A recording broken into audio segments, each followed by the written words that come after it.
Hello, everyone. Welcome to our third session of Keeping the Promise, Core Skills for Effective Land Stewardship, hosted in partnership with the Northwest Connecticut Land Conservancy. My name is Ricky Bentley. I am the program manager at Connecticut Land Conservation Council. We're the statewide umbrella organization for Connecticut's land trusts, and we're here to support your work through advocacy, technical assistance, and programs like this series.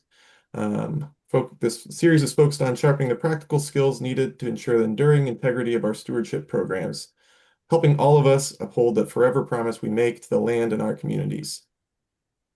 We want this to be an interactive session, so please use the Q&A function at the bottom of your screen to submit any questions. We'll monitor these throughout the presentation, and we will have a dedicated discussion period at the end. As with our previous sessions, today's session is being recorded. The video will be posted to our YouTube channel for future reference. After exploring monitoring techniques over the last 2 weeks, we're shifting our focus to a challenge most land trusts eventually face: encroachments. So on that, I'm happy to pass it over to Mary Walsh and Maria Grace from Northwest Connecticut Land Conservancy. Ricky. All right.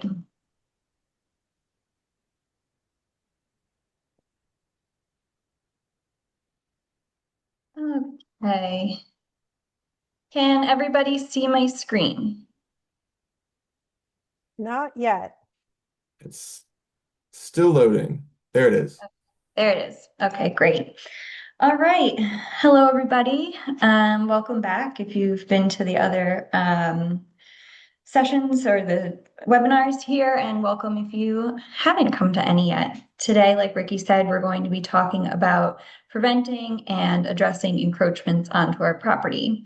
So a little bit about me. I'm the stewardship specialist with NCLC. I do all of our aerial monitoring, manage our easements on the ground, address violations and encroachments, and I manage our GIS system. And today we have someone else with us. Hi, everybody. I'm Maria Grace. I'm the Director of Stewardship for the Northwest Connecticut Land Conservancy. So our stewardship team, our stewardship department is responsible for the protection and stewardship of our 14,000 acres, which includes our agricultural lands, our public nature preserves, and our conservation easements. So Mary and I work very closely together to steward all of our lands. And one of the things that we do is work on violations and enforcement. So we're here to talk to you about our experiences doing those things.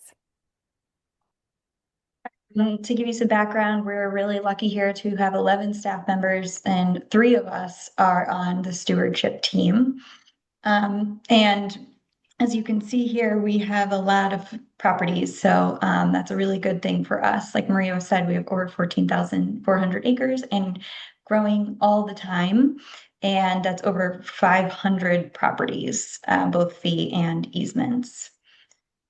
So today we're going to be talking about common risks to our properties, how to prevent encroachments and how to resolve them, and we'll go through some situations that we have dealt with here at NCLC. All right, so one moment here. Okay, so there are a lot of common risks to our properties that I think we all share here. And here are some of the major ones. We deal with boundary creep all the time, where neighbors just slowly landscape more and more of their property until all of a sudden they're encroaching onto their neighbor's land. You can see an example of that here on the right-hand side. You may also run into unauthorized structures and dumping. I'm sure we've all seen dump piles, whether that be vegetation or even old rusted materials, or sometimes worse, active dump piles. People often will think of just woods as woods, and they'll go in there and cut trees or clear property for aesthetic reasons and alter the habitat for their personal reasons. We also deal with unauthorized use. So you might encounter people using ATVs, or people who are hunting without permission, or people who just want to walk the property or for themselves or their dogs. And we also sometimes have risks to our land because of neighboring construction, which can cause quite significant ecological damage. And we'll go through two examples of that later in the presentation.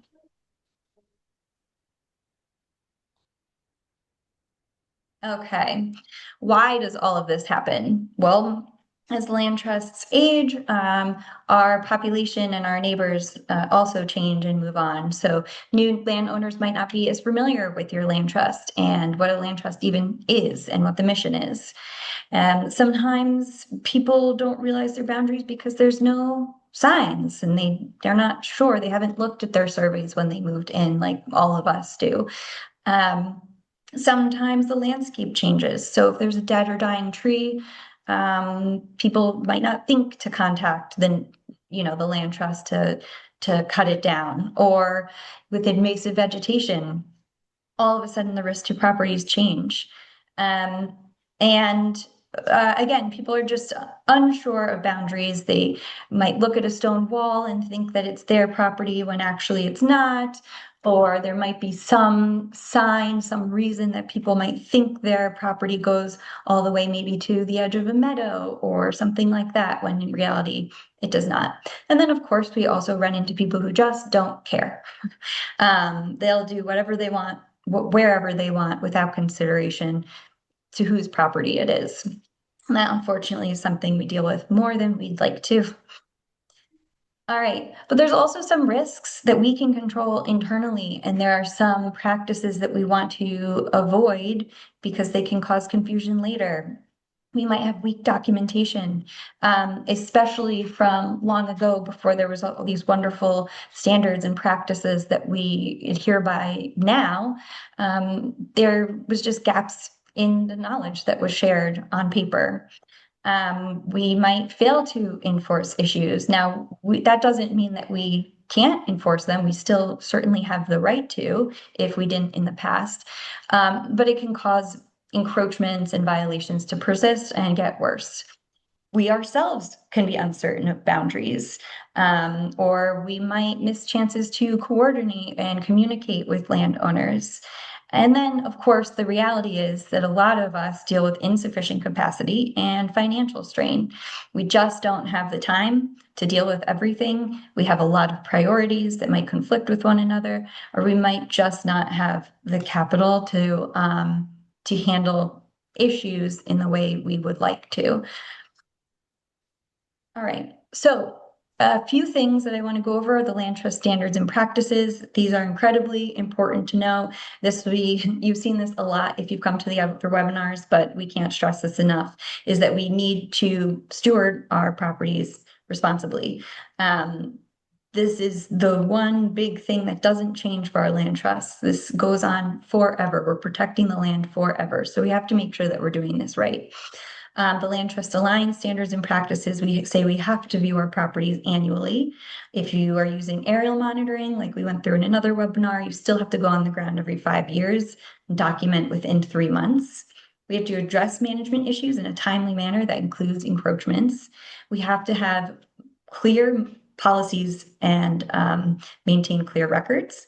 We have to make sure that we're appropriately visiting our properties, so we're seeing everything we need to see. And one thing I want to note is that not only does aerial monitoring need to be recorded within 3 months of when the imagery comes in, but it also needs to be within the same calendar year. That's a new standard that was just introduced. Terra firma, that will be covered in a future webinar, so I won't go into that very much today, but it calls for the same things as far as record keeping and monitoring for the most part as the LTA. So that's a good thing to keep in mind as well. If you are insured by terra firma or you're looking to be insured by terra firma, please keep in mind their eligibility criteria. Okay. Prevention. The best way to stop enforcements is to nip them in the bud, prevent them before they even happen. And we'll go through these points today: managing our boundaries, monitoring strategically, having good neighbor relations and communications, and having proper documentation. Boundary management.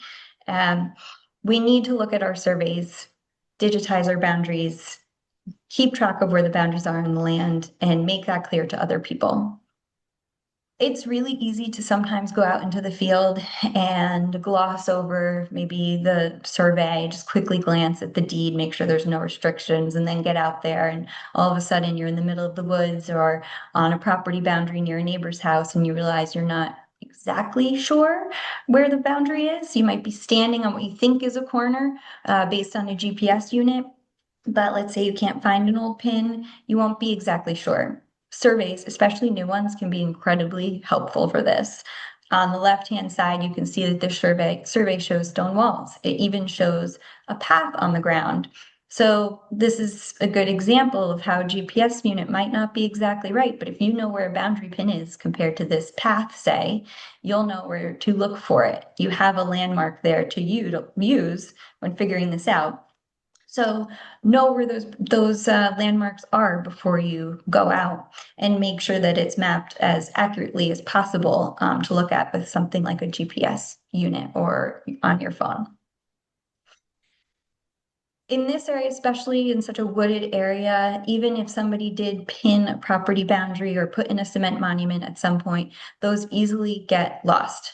Here on the left, you can see where I happened to find a pin. But if that was covered by another inch of leaf litter, or if that tape had come off, it would have been nearly impossible to find, sometimes even with a metal detector. So when you get a property resurveyed, sometimes they'll put in these stakes or they'll put in more tape.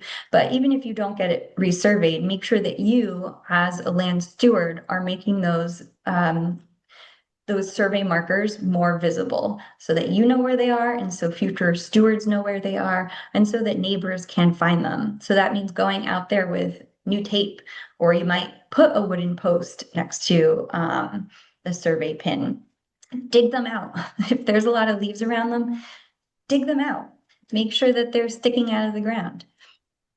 And with that, install signage. So this is an example of a small sign that we have. It's probably 5 inches wide. So it's unobtrusive, which is good for neighbors.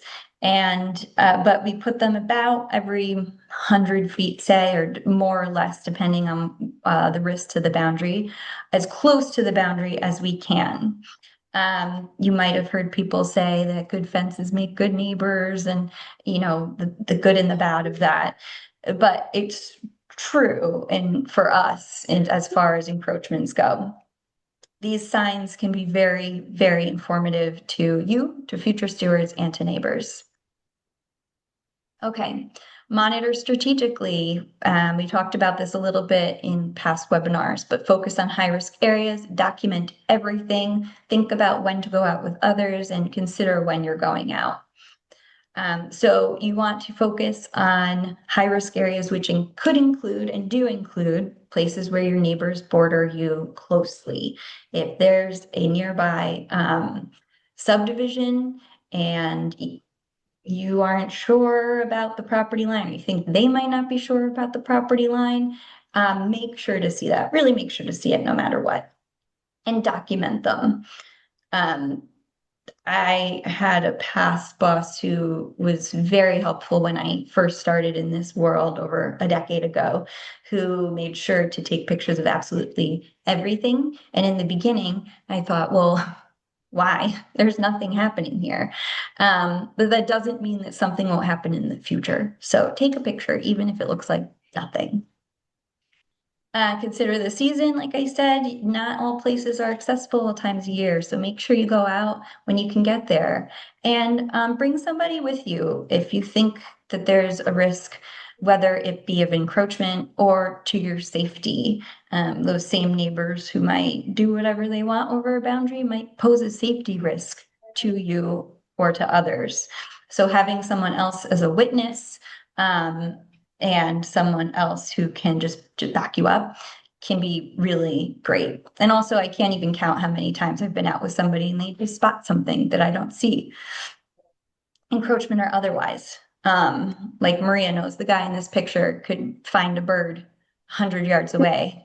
And no matter how hard I looked, I couldn't see it. I'm sure we've all been with people like that, or are those people.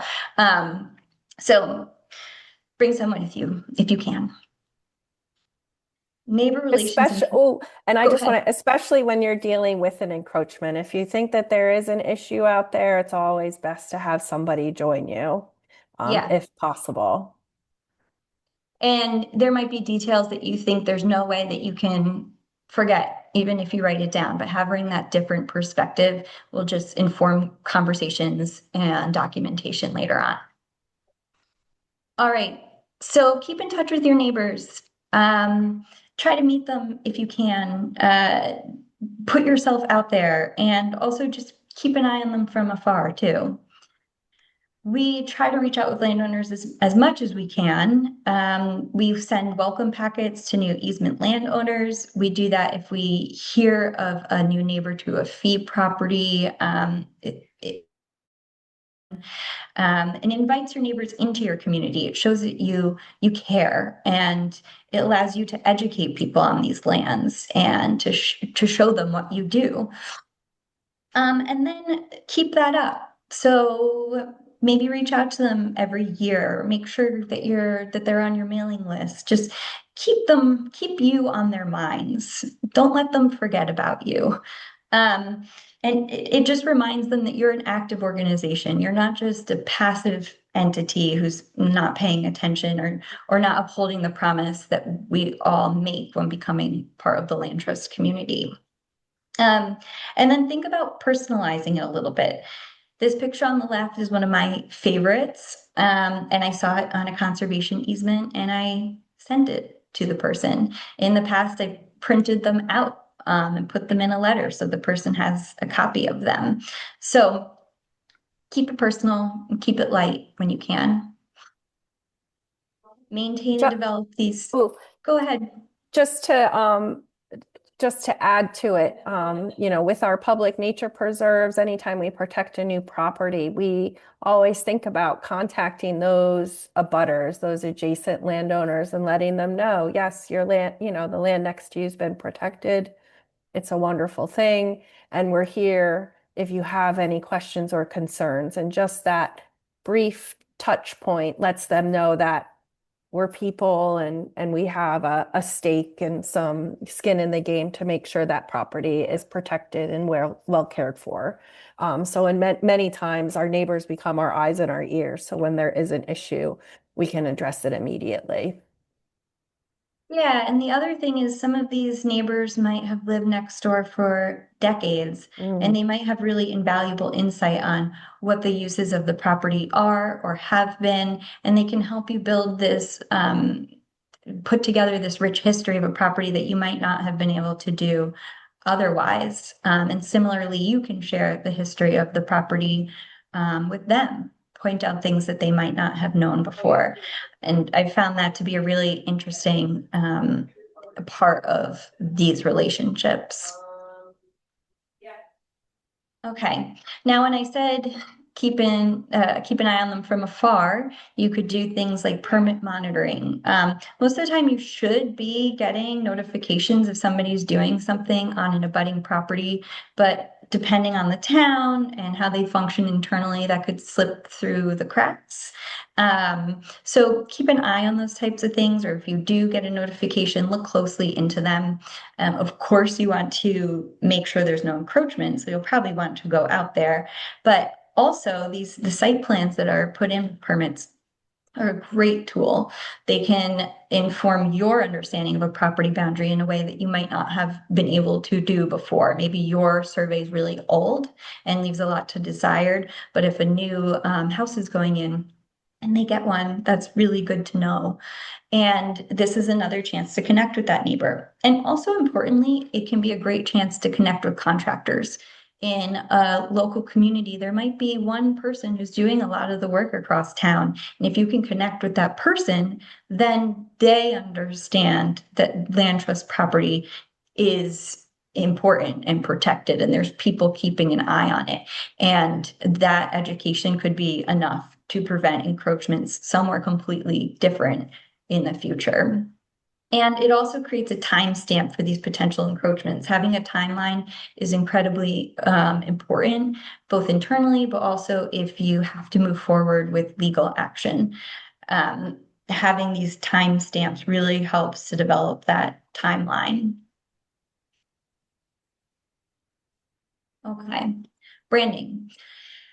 I mean, every single one of these slides could be a webinar on its own, but branding is incredibly important. And for those who don't know, that's basically creating a consistent brand, and putting it out there so that when people see you, you are recognizable. If somebody sees you at the local farmers market and they see you post on Instagram and they hear that their neighbor went out on one of your hikes, then all of a sudden, if they see your placard on a tree behind their property, it puts a face to the name. They understand who you are. You're you're a member, an active member of the community. And hopefully that inspires them to, you know, be respectful, or think twice about their actions, or hopefully reach out to you or be receptive when you reach out to them. So here's an example of us on social media showing us at a local event. Um, and on the right, this is an example of a printout that we have on our tables, and it's on our website, and it just illustrates the scope of our work, and educates people on just how much we're doing and the importance of the work we're doing. And you can, of course, if you wanted to do something like that, tailor it to your focus. Okay, and then documentation. You'll hear me say this over and over again, but proper documentation is absolutely key to what we do. Photographs, they again establish this timeline and they provide evidence. And I don't know if everyone's available with something called shifting baseline syndrome. It's a term that I recently became aware of, but basically it's just that our understanding of a property's baseline or conditions shifts over time. So the example I've seen a lot is the richness of an ecosystem, how over time, when that diminishes a little bit at a time, and new scientists come in and study it, they capture a new starting point and go from there. When in reality, the starting point goes back, I mean, for forever, right? So you want to prevent that on your property boundaries. You can see here that we actually track our walking paths, and we track our photo points and the direction of those points. And then we also describe what we're seeing. This can help you orient yourself to where you're looking. So you have to do less sleuthing in the future. You might look at a tree or a stone wall and try to compare the landmarks to figure out where you are. If you have the directional point and a description of where you are, that makes it a whole lot easier for you and future stewards. Okay, monitoring reports. All information is good information. This is an example of a really old monitoring report that we have on file at our land trusts. And at the bottom, it says comments. Okay, that's good to know. But what exactly does that mean? What was the property like? Write a little bit more, write a little more than you even think you need to. Document all those little details that somebody else might look to in the future. If there's a question that doesn't need an answer, don't leave it off the form. At least write NA or expand on it if you can. Make it as detailed as you can to pass along that knowledge. And you can do this outside of monitoring reports as well. Keep memos. There are going to be people who are staff or volunteer who have just an incredible wealth of institutional knowledge. And when they leave, that can leave with them.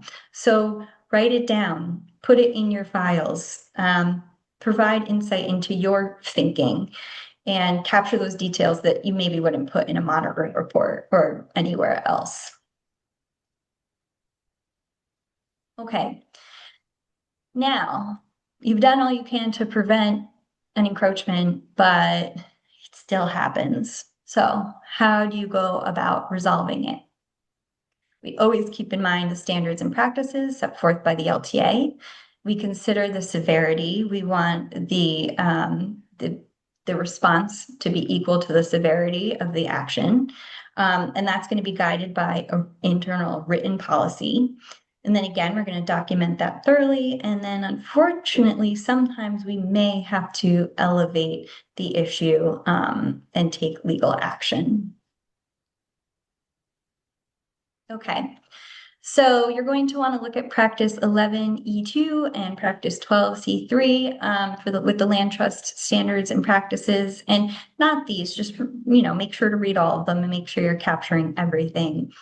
But what it boils down to is that you want a written policy and develop written procedures for documenting and responding to conservation easement violations or ownership challenges on fee lands.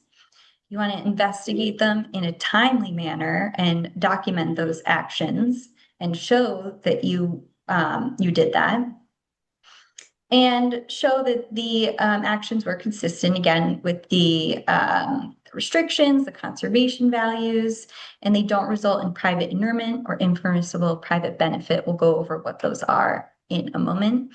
And involve the necessary parties if appropriate. Okay, so determining an encroachment severity. Again, you want to have policies to determine these and the courses of action. So the way that we do it is we have 3 levels of severity for encroachment. We have de minimis issues, which is where we see something that might be a little bit over a boundary, but it's not causing any measurable harm, and we don't have the capacity, or it's not worth for us to follow up with it in any way. Minor encroachments and violations, we can measure the impact, but it is usually reversible. So things like a chicken coop, it can be moved easily. And major, so severe impacts to the conservation values. It's a big deal, and it might cost a lot to remediate, like tree cutting. This severity might change as an issue evolves and progresses. So we might label something as a minor encroachment or violation, and then as the weeks pass, we realize it's going to be a much bigger issue than we originally thought, and we'll elevate it to a major one. Or we even might think that something is minor. Maybe we think there's an active big brush pile and it includes some other stuff. And then when we go out there, we realize, oh, it's actually getting better, or it's actually smaller than we thought. We'll keep an eye on this, but we don't have to do anything else. And at NCLC, we define major and minor by a monetary value. So if we think it's going to be more than $20,000 to remediate, then we say it's a major violation. So we try and quantify. We've tried to quantify it here. Yeah, and that's another way too that it can shift. If you realize that the remediation is going to take a lot more and push that monetary, that cost up, then that's when you might elevate it as well. So what we do here, you can see that we report on minor violations to our acquisition and stewardship subcommittee at least twice per calendar year. They don't need board review, but our committee can elevate that if they think it's warranted. A major violation, like Maria said, where we think it's going to cost us more than $20,000, and that includes staff time, costs related to bringing the property back to what it was, or legal cost, or if it is going to pose significant reputational harm to the organization, things like that. We're going to flag it as a major issue. And those do require our acquisition and stewardship committee to review them, and we need board approval to resolve the issues. So our board will help guide us in those next steps, what to do. Okay. One thing I do want to note is that there is a difference between encroachments and trespasses. So encroachments, they're usually permanent or semi-permanent intrusions onto our property. And you can usually pinpoint the perpetrator or who it might be in that general area. It could warrant a communication with that person. It's examples like the structures and these landscape changes, these examples that we've been discussing. A trespass is different in that it's unauthorized entry, and it's usually temporary or intermittent, things like hunting or ATV use or even a walking path. It can be really difficult to determine who the perpetrator is. Now, that's not the case if it's very clear that an ATV track is coming from someone's backyard.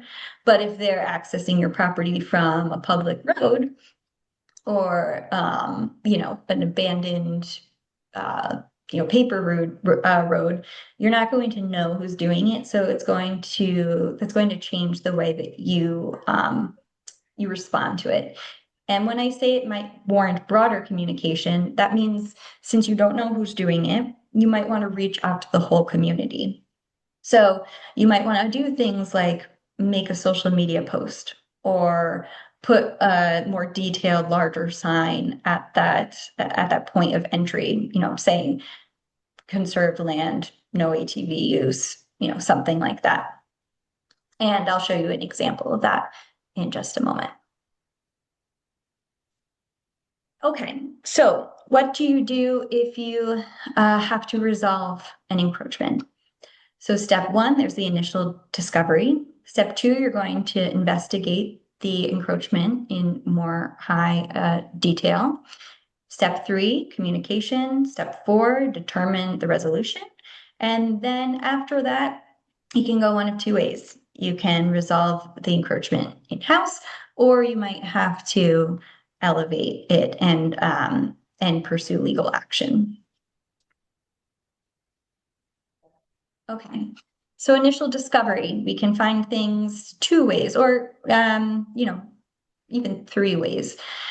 With aerial monitoring, you might compare past images and realize that something looks a little bit different, or you may see that there's been a vegetation change according to models. What you'll do is you'll immediately, of course, document that in your report and go to the field. You can't tell the extent of an encroachment unless you are on the ground. When you are on the ground, you want to document thoroughly, post your boundaries. And over here, you can see a checklist of what you'll need. You need the date and time when you went out there, the precise location. So take those GPS coordinates, maybe track where you are, map it in some way, even if that's drawing a polygon on a survey, just note where it is in some way. Quantify. If someone has cut down trees, try to determine the diameter, or bring something out there to take pictures and show scale. Count what is going on, or calculate the square footage of whatever's happening. Quantify as much as possible, because if you just say that someone cut a couple trees or cleared a little bit of land, well, that can be interpreted many different ways by many different people. Photograph from multiple angles. I've been to places where I think I take enough pictures, and then I go back and I think, darn, I really wish I had taken a picture from the other side. Or was it only those stumps? I wish I could look a little bit closer to make sure I didn't miss anything in the field. So take as many photographs as you can and document interactions. If you meet anyone out there, make sure that is logged. If you have any conversations with anyone, make sure that is logged. Never say anything definitively, and make sure that you write that down. Because if someone says, oh no, I saw Mary Walsh out in the field and she told me this, and this, You want to have documentation that no, I didn't say that. Um, so write that down. And then the third way that I was going to say you could discover something initially is that a neighbor might contact you. So if a neighbor contacts you, again, go out there and follow these steps. When you go back into the office, you're going to do a little bit more work, gather additional information. So look at those old memos and monitoring reports that are so detailed and give you so much information. So you can see if this person has done something before, even if it was a decade ago, or if somebody in your organization has had great or not so great conversations with them in the past.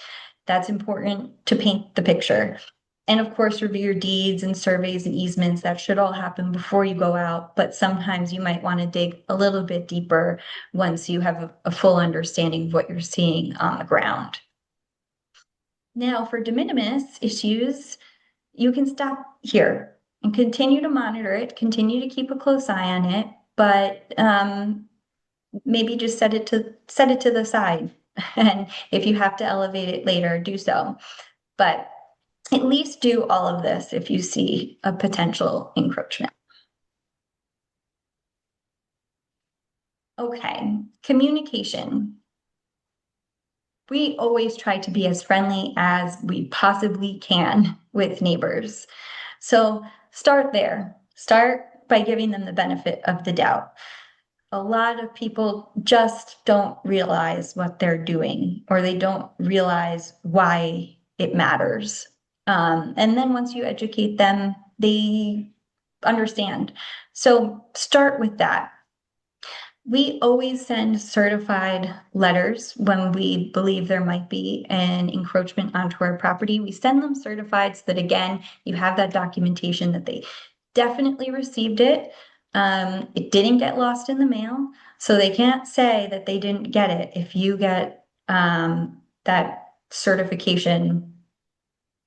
What do you call it? Return receipt. Thank you. Return receipt. Yeah. We try to call them ahead of time if we can. We don't want it to come out of nowhere. We used to actually bring up our rights as a land trust when it comes to legal action. We used to put that in the first letter, and that really threw people off because they took it as a threat, even if we tried to change the language to make it non-threatening. So we've walked back on that, and we don't initially put in what our rights are as a land trust when it comes to legal action. We do that later if we need to. But it did draw to light that it's nice to connect by the phone first and say, and even just sending a letter certified might throw people off, right? So letting them know that they're going to receive it and it's part of your policies and practices can really help soften that communication. Include as many details as you can. If you're not certain the extent of something, though, or you're not sure exactly what your course of action is going to be yet, don't put that in the letter. So be as transparent as you can, but don't take it too far. Don't say things that you might have to backtrack on later. But you could say something like, we believe there's an encroachment over the boundary. We ask that you please stop use of this area until we determine a path forward. If you're going to get a property surveyed, let them know that that's going to happen. It's really hard to pinpoint down when a surveyor is going to go out. And we always request a surveyor tell us when they're going to go out so we can reach out to neighbors ahead of time. And they sometimes do, sometimes they forget. Most of the time they can't give us a timeline or they can't tell us until the week of when they're going out there. So just letting a neighbor know that you are getting a survey done in the next fill in the blank few months or by the end of the summer. It just gives them that heads up that people are going to be out on the boundary and won't catch them off guard. If you know they're pinned somewhere, then you can include photos of that in the letter, or you can mention them in the phone call. This picture to the right, we actually had this property surveyed already, and that pink line represents where the property boundary is. We're on the left there, they're on the right. So this visual just really helps to illustrate the extent of that encroachment, and that was very helpful to us in our internal records and very helpful to the neighbor as well. Okay, determining a resolution. Like we mentioned, you always are going to conduct a follow-up visit once you send out that letter or talk to someone on the phone. If you weren't out there with them initially, now would be the time to go out there with them if you feel comfortable and safe doing so. If your policies and procedures outline that you need to elevate this issue to the board or to your supervisor, your president, whoever, this is when that would happen. You might decide to receive legal advice, even if you don't think it's a major issue. It still might be good to check in with your attorney to make sure that you're not missing anything. You might consult experts on remediation practices, see what your options are. If you are covered by terra firma, you might put in a placeholder claim at this point. But I do want to mention that placeholder claims can be submitted at any time. So you could submit these earlier if you choose to. The sooner you do, the better. We just sometimes hold off until this step because if you file a placeholder claim, you will have to update terra firma every 3 months. And there's just a lot of follow-up work that goes along with that. So place them early, but maybe not too early. Think about that as a team. Working with the landowner is important. Work with them, don't work at them. Let them be part of this discussion. That doesn't mean that they get to call the shots. They don't need to get to decide what's going to happen and when. You still hold that power, but including them in that conversation is incredibly important so that they don't feel attacked in any way, or they don't, dig in their heels, perhaps. Show them that you're willing to work with them. So you're going to finalize the remediation, what you're going to do, if anything. Think about how much that's going to cost so you know if this is a minor issue, a major issue. If your land trust has the capacity and the capital to deal with it, know what that is and set a timeline. We have worked with landowners across the economic spectrum. There are some landowners who can very easily clear up an issue quickly. There are others who just don't have the means to do so. So you might choose to give those landowners a little bit longer to do what they need to do. We have had issues where someone has had a fence on their property and they say, I don't even know where to begin. Who do I talk to? How do I do this? Can you give me some time to figure this out? Or can you give me some time to have the finances or have the money to move this off your property? Or there's a number of circumstances that will inform the timeline that you're comfortable with giving them. Some questions to consider. Is it a breach of a specific term of an easement? I also do want to note that easements often have clauses about third-party violations, so read your easement closely. Deeds, a lot of deeds do have restrictions, so you want to look closely at that. Who caused the encroachment, and was it accidental or was it intentional? Have they done it before? Is there a risk they'll do it again? Is there anything on our end that might have contributed to it? Did we fail to respond to questions, or is the easement a little bit ambiguous? Are there misunderstandings about what can and can't be done on the property? And should that inform our response? Sometimes the answer might be no. No, they still should have known, or or we might come to terms with, yeah, we really didn't answer that question right in the past, or yeah, we really probably should have nipped this in the bud earlier. How does that play into things? will the response set a precedent? So think about what's happening on that property, but also think about what could happen on the rest of your portfolio in the future. Are you setting a dangerous precedent? Is this how you'd want to deal with it if the circumstances were just a little bit different? Or is your community going to expect you to deal with these encroachments this way? Is that going to affect your standing in the community? Are people going to be really mad at you, justifiably so, or not? Will they understand your reasoning? And can the property be restored? And if not, what are the alternatives? Okay. Once all of that is considered, and you know the severity of the encroachment, you've followed your policies and procedures, you've thought about the LTA requirements, terra firma requirements, and you've went through these steps to find a resolution, then what? Hopefully, it can be dealt with in-house. So we always tend to those follow-up letters that outline what is required of the neighbor and write down that timeline and send it certified. Again, send it certified. And if you can, try to request cost share if you have incurred any costs. So if you had to get a survey boundary marked, see if they're willing to split that cost with you, because it really is for the mutual benefit of all parties. You just don't need to know where the property boundary is. They do too.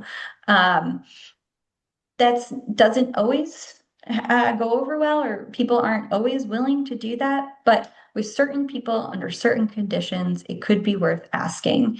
If you are not on good terms with the neighbor, you might not even want to go there. But it's something to consider. Once you give them a timeline, make sure you go out there at the time of the deadline or before, if they let you know that it has happened, if they're done doing what they need to do before the deadline, and write up a report for that. So we actually have a specific report for violations and resolutions that is different from our monitoring reports. And that's something that we implemented somewhat recently, and I have found it to be incredibly helpful as a member of a team and just in being a responsible land steward. It just is helpful to have that template in place. Continue to monitor it closely and then send a resolution letter. So we actually do have a thank you letter once an encroachment is cured. We always want to document that in a letter and give thanks. So we're trying to keep it a good relationship with these neighbors. We don't just want to know that it was resolved and move on. We want to know that let them know that we appreciate their resolution, their help in this resolution. And it's not just giving the bad news, it's now thanking and showing our appreciation and sharing the good news. But always be conscious that just because an encroachment seems like it's resolved, it might be temporary. If a person cleared trees, for example, and then they moved, well, then the new landowner might see that cleared area, and even if it's overgrown, they see that there's no trees there, but there's trees behind it, and they might clear the brush and use that area of your property thinking that it's theirs. So keep a close eye on it. If that doesn't work, you may have to elevate the issue. So talk with your attorney, but there are a few options. You might have to litigate. That's kind of a last worst case scenario. You might be able to amend the easement if you decide that it's actually whatever happened can be a good thing. Or if it's on a fee property, you might consider doing a license agreement, which would be allowing the neighbor to continue their actions for a set amount of time, but being able to revoke that at any time. that would only be, those two options are really would only be sound, and again, speak with an attorney, but would only be an option if they are a net neutral or a net benefit to the conservation values of a property. You're never going to create an easement amendment. It's actually not legally allowed to create at least an easement amendment if it takes away anything from the conservation values. And a license agreement, similarly, you're not going to want to let anybody do anything on your property if it is a threat to the conservation values. But if it's actually helping, let's say there's something that a cleared area that was once just a patch of multiflora rose and barberry, and they decided to clear it and keep it as a meadow, a native wildflower meadow or something like that. Initially, you might not be happy about that encroachment, but when you look at the facts, it might be a good thing. So do you want to let that person participate in the stewardship of this property? No resolution can result in impermissible private benefit or private inurement, which means it can't solely benefit the individual. And with private inurement, that person is closely tied to the organization. It could be the neighbor. This is going to be talked about in more detail at the next webinar, so we're not going to go into it in much detail, but there are a few Connecticut state statutes that I want to bring to your attention because they're important when it comes to encroachments. Connecticut Statute 4727B protects us against adverse possession. And Connecticut Statute 52560A prohibits encroachments onto open space land. That includes land trust properties. And you may be awarded up to 5 times the cost for restoration or statutory damages up to $5,000. And you may be awarded reasonable attorney fees and costs. That's what we used to mention in our letters, and that's what we have since pulled back on. And we only bring that one out if we're facing a lot of pushback. And it is a good talking point if you're dealing with a difficult neighbor or going through a really complicated issue. All right, so we unfortunately have a lot of case studies. If going out on the land and monitoring and hiking is the best part of our job, dealing with encroachments and trespasses and violations is probably the worst part of our job, in my opinion. But it's a reality of the work. So Maria, I don't know if you want to go through maybe this one and we'll work through the other ones together. Sure thing. So this is a property where we had consistent trespass. It is adjacent to a power line corridor, which just sort of invites unpermitted access. We were unable to identify who the people were. We think it's a lot of people, not more than one. So we put a gate up. It's not aesthetically appealing, but it got the job done. We put signage up that said no trespassing, ATV use prohibited, and we also put a trail camera up. So to see if we could catch the people in the act. This has deterred access on this property. I just went out there a couple weeks ago and there was no evidence of recent ATV use.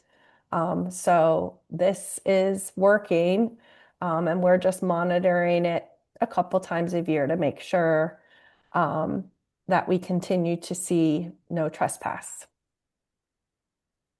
Yeah, and I see this just outside the land trust community where people might put up, dummy security cameras, and even that will help deter actions of others. This is true for us too. If you do have access to an old trail camera that maybe doesn't work anymore, even that can help prevent trespass against your properties. It obviously is a good thing to actually catch it on camera. If you can determine who's doing it, sure. But a lot of times our region is large enough that we unfortunately don't know a lot of our neighbors personally. So even if we got somebody on camera, it might not help us in any way. But having a working trail cam or even one that doesn't work can prevent this kind of trespass. And then ATV trespass, if you speak to law enforcement, they can really only do something if the people are caught in the act.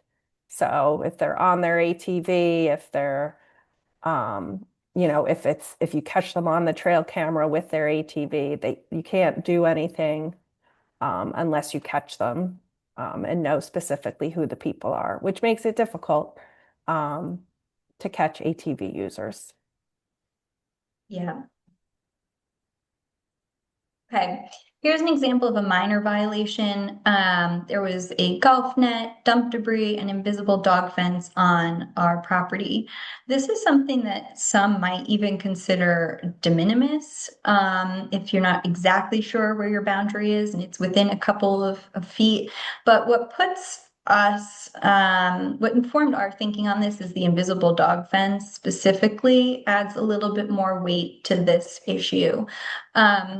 So the golf net, the invisible fence show that this is an active use of the property, right? So it's not just somebody stuck some pavers there one time. Somebody's actively using the land, right? And as we all know, dogs off leash can threaten wildlife. Golf balls, they can too. And dogs are known, especially larger dogs, to run through those invisible fences if they see something. So it's not a perfect technology. And either way, you don't want it on your property. But we realized that these items can be removed easily at little to no cost, and it was localized. So this wasn't deep within our property. It didn't span a large area. So it should be a quick, easy thing to fix. And it was. So we sent a friendly certified letter, and I don't believe we heard from the neighbors on this one. But when we went back out there, everything had been removed. Easy. I mean, right? This is kind of the best case scenario for an encroachment. I mean, the best case scenario would be not having the encroachment at all, but if you are to have one, then well, this worked. Unfortunately, they're not all that easy. So we call them violations, by the way, but for us, that's synonymous with encroachment. So if you see that term violation, just know it's the same thing as an encroachment. This neighbor was doing a lot of construction on their property for many years and doing significant regrading. The town was aware of it, and as were we, but it just kept evolving. It kept happening. They were not wrapping this project up. This is a landowner who actually works in excavation. So they were the ones doing this work. It was not a contractor. They were doing it. Our property on the left hand in both images is the forested section. All of that forested land is ours. So we actually wrap around their property. We border them on three sides. So at the bottom of that slope there, you'll see a line of boulders. They actually put that in. They're very aware of where their property boundary is. There are pins, there are flags. We went out there with him. He knew exactly where they were, and he had lined the property boundary with these huge boulders. But that was kind of all the care he gave it. You can see on the right that he installed a silt fence at some point and then let it get completely buried by this sediment. There's a picture of it going up that slope. So you can see it's not very stable. When Maria and I went out there, we almost just couldn't even believe it. Like, We were horrified. how is he doing that? How is he getting away with it? How it was not a static and situation, and it was not a very responsible process that he was going through. We are standing on our property boundary in this photograph. So, well, what we considered, like I mentioned, it was an active, expanding construction site that was a project that was going on for over 3 years ago. In fact, we looked at his permits and they had expired, if I'm not mistaken. So sure, the town had been aware of it at some point, but it fell off. The permit expired. He had never actually updated it to reflect what he was actually ended up doing on the property. So that's a risky situation for us. Did become hostile. At first, he was pretty friendly, but that didn't last long. I also will say that Maria and I are a little bit privileged in the fact that we are women, and he was this kind of a man that tried to show us respect in his own ways and tried to be pleasant in his own ways, but it quickly devolved. Um, but we were really concerned because we don't know where this sediment came from.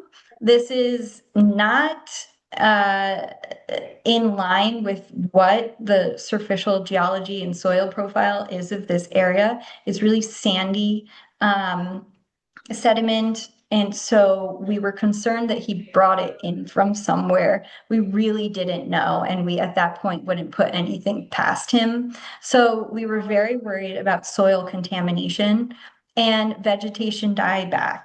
When we went to the bottom of that slope, past those boulders onto our property, we went out there and we dug in many places and measured the amount of siltation, and it was up to a foot in many areas.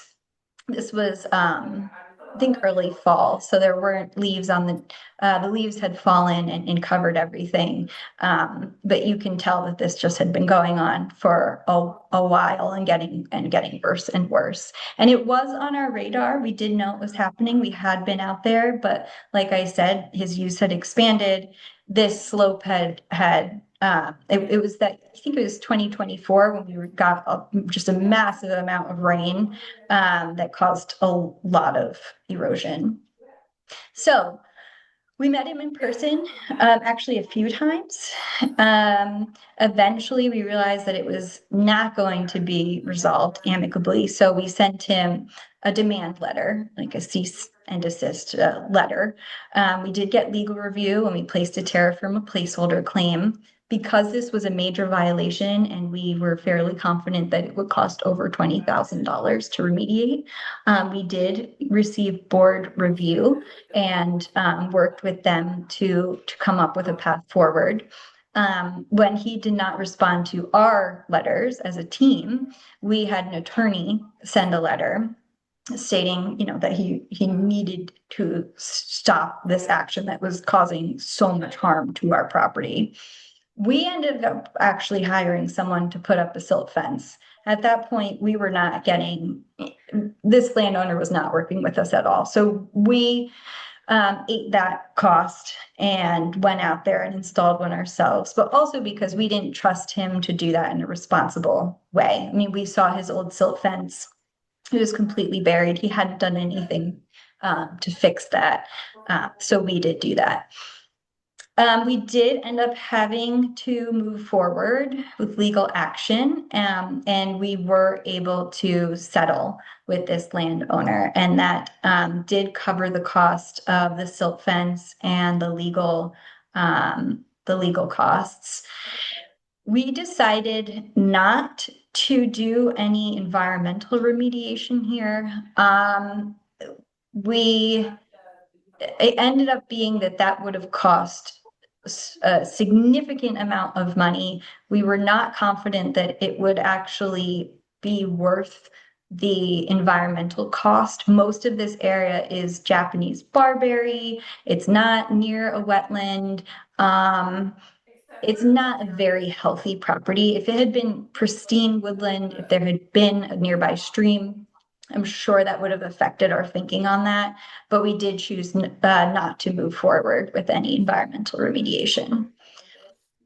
it's a very difficult site to access, and since the neighbor isn't friendly, we would have done more damage than just leaving it. We truly think it would have been worse to try and remove the sediment and remediate that. It was a fairly small area, so we just decided to let it be, and we're just going to continue to monitor it on the ground for this foreseeable future. Yeah.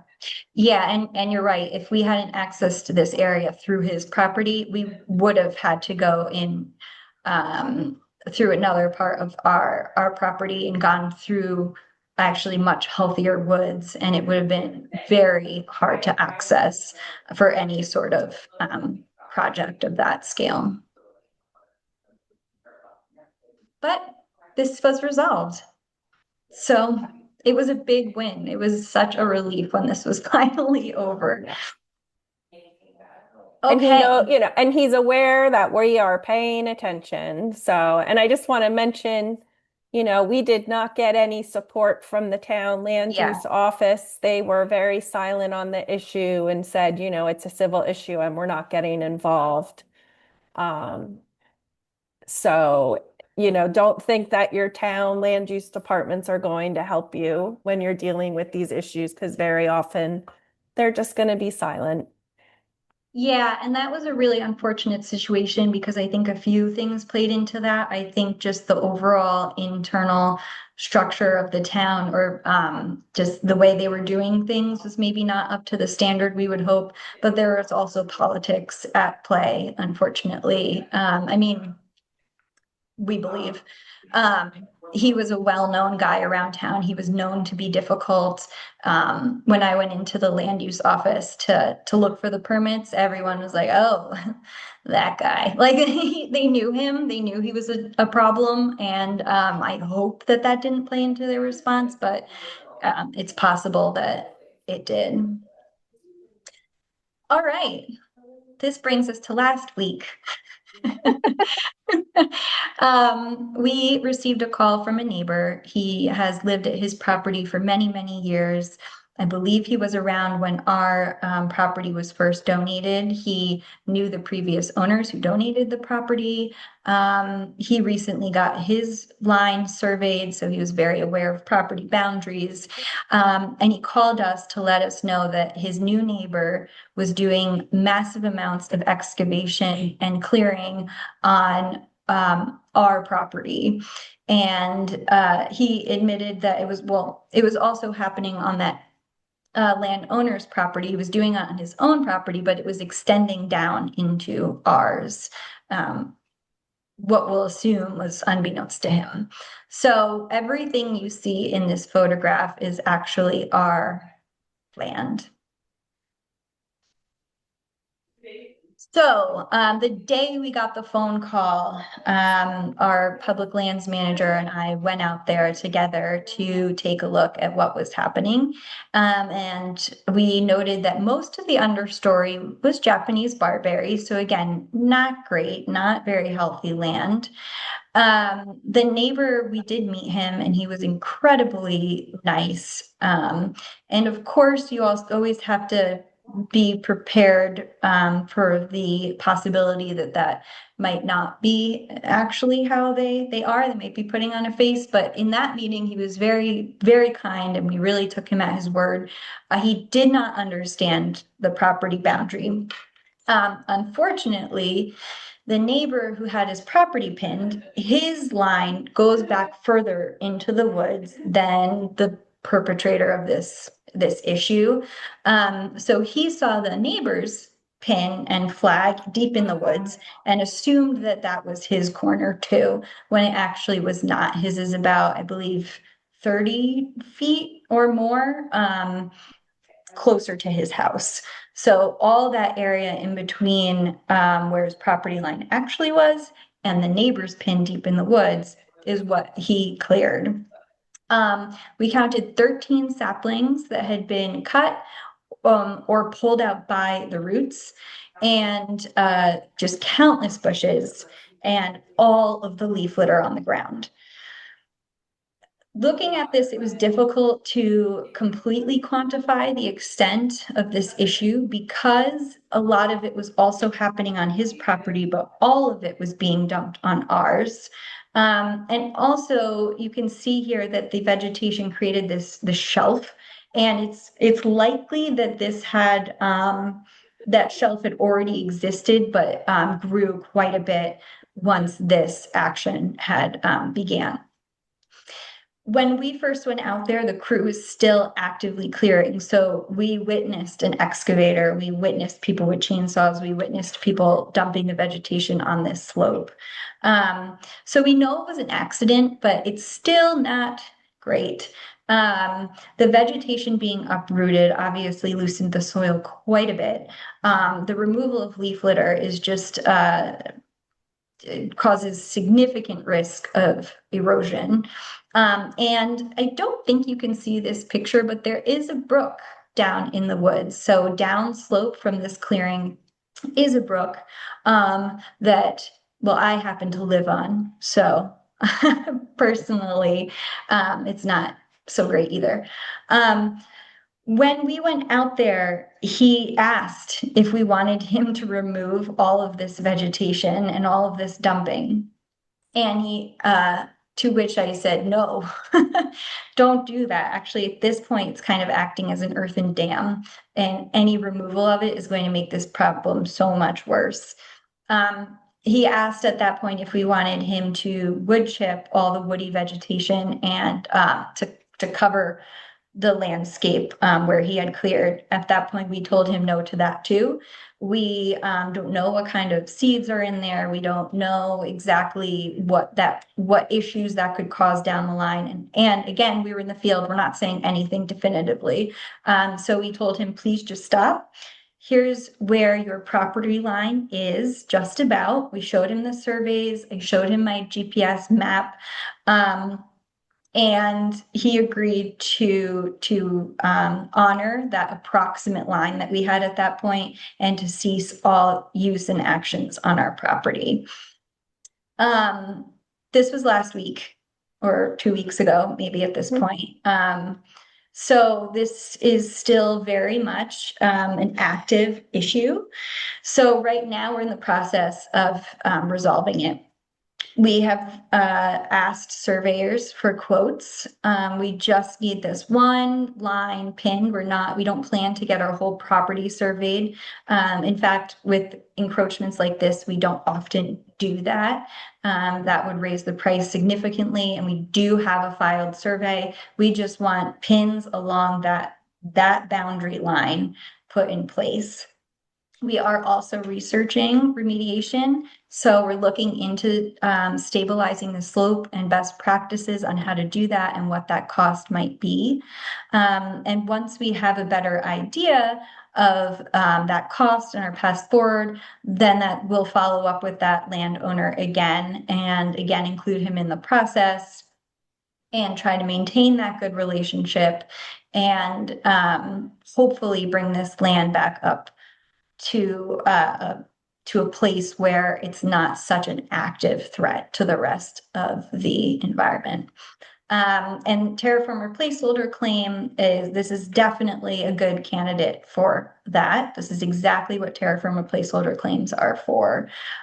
So that has been submitted, and we'll see where this goes. Hopefully, it's something that can be cleared up, well, not physically, but it can be resolved somewhat quickly and painlessly as best as possible with a situation like this. And hopefully it isn't elevated. We don't have to take legal action, but we will see. So we are always busy with things like encroachments. Unfortunately, these past two are outliers. So it's not like we are dealing with something like this all the time, but it is enough that it keeps us busy. For example, here I was putting together this slideshow and last week's slideshow, and had to take a couple days of break from that to deal with this. So you never know when they're going to pop up. All right, so the best case scenario is that we'll receive payment for the damages to the land and the slope will be stabilized. We are hoping perhaps we can replant it with a native understory and maybe we'll even expand that into the rest of our property because there's a large amount of barberry in the area he didn't clean up or he didn't clear. And hopefully we can retain a friendly relationship. He's new to the neighborhood. He seems like a nice guy.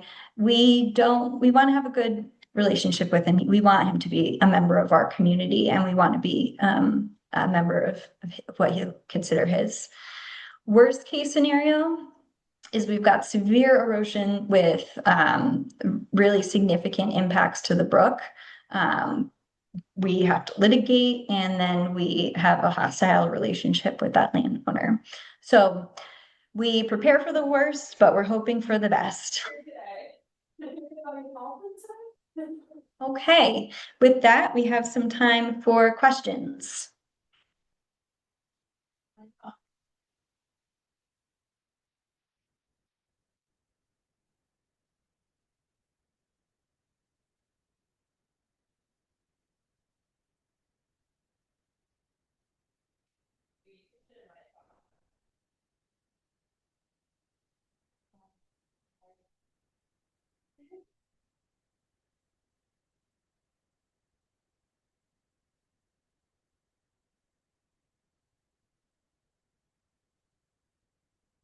All right, Ricky, how are we looking? No questions right now. Give it another minute, see if anyone like to type anything into the question and answer box. Uh, All right. Well, hopefully everyone here is not as busy as we are with these encroachments, but hopefully this was informative and just gives you something to think about. Um, oh, here and we go. oh, Sorry. go ahead. Are most town land use offices willing to assist? No. My experience is that most land use offices are overworked, just like nonprofit people, and they are not going to deal with an issue if it's a civil neighbor to neighbor issue. You can ask certain questions like, does this property owner have a permit for the work that they're doing? That's probably the best question to ask because if they don't, then they need one most of the time if they're doing sort of major land work, but um, they generally just don't have the capacity to help you. So, some towns have enforcement officers that might they might have the ability to help you a little bit more, but um, a lot of towns don't have enforcement officers and they just are gonna push you to the side. Yeah, and well, one thing I will add to that is if you find it an encroachment or a potential encroachment and say it impacts something like inland wetlands, you might get a little bit more help on that, but that would really be from their side of things, not so much how you as an organization will deal with it as far as what your enforcement policies are. So, do you have separate policies for fee properties and easement violations? Seems like your process is relatively similar for both. We do, and they are similar, but we do have separate policies for each.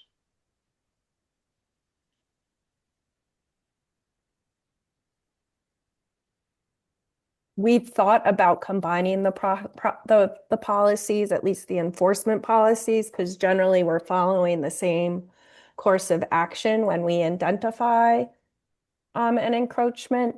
But for now, we have two separate policies. So, and a lot of times, if you have a violation on a conservation easement, you're generally dealing with the legal owner of the property and that they are in violation of the terms of the easement. So it may just present a little bit differently. It may not be a, third party too. So you choose to deal with those issues differently sometimes when you're working with an easement owner and violator versus a third party who isn't the landowner. Yeah, and easements also hold a lot more legal weight, right? So at that point, you're enforcing the terms of a legal document. Whereas with fee properties, it's different. There are not usually specific terms that you have to uphold. So it's a different um, thinking on that.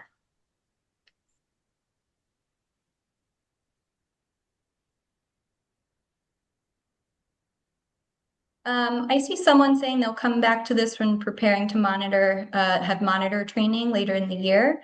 And with that, I just do want to say that when you are ready for that, you can always reach out to us and we'd be happy to talk with you further about what we do or maybe share some more, you know, documents or insight into what you should consider.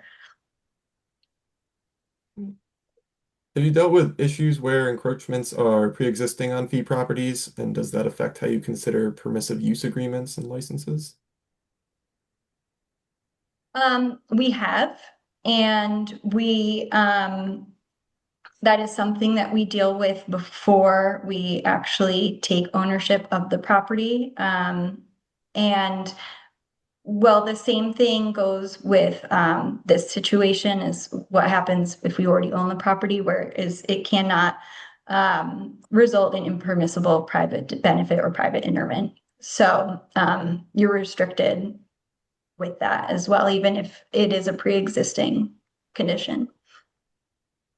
We had a violation on a property that we acquired last year. We had Oswald money and Highlands funding to close on the property. There was an existing encroachment. We could not close on the property until that encroachment was resolved. So we were actively working with that neighbor to cure that encroachment so that we could close on the property.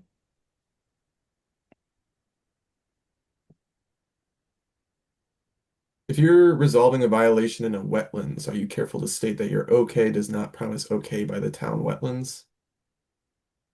If we have to resolve a violation in a wetland, we would probably be working with the town at that point. If there was a permit that was needed to remediate and resolve the issue, we would have to get the town involved if any activity required a permit. We are always very vocal. A lot of people, there's confusion. They think that the land trust and the town are one entity, or they think we're the Wetlands Commission. So that is something that we do communicate. That if we always inform people that if they're doing anything that might impact wetlands, they have to go to the Inland Wetlands Commission. So yes, we make sure not to speak on behalf of any entity, including municipalities. We are only speaking for ourselves. And we very often go to commissions and ask for permits. Anything that we do in a wetland, we have to get a permit as well. So we're we go to a lot of wetland commissions meetings in the 19 towns that we service. So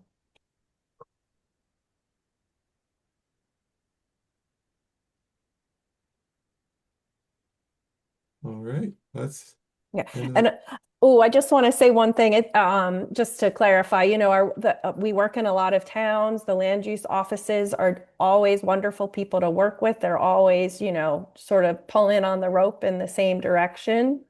So when we do get pushback or we do get, when we don't get the help that we think that we should get, we still need to maintain a great working relationship with the towns. Those land use offices are a partner of ours, and we try and work as well as possible with them.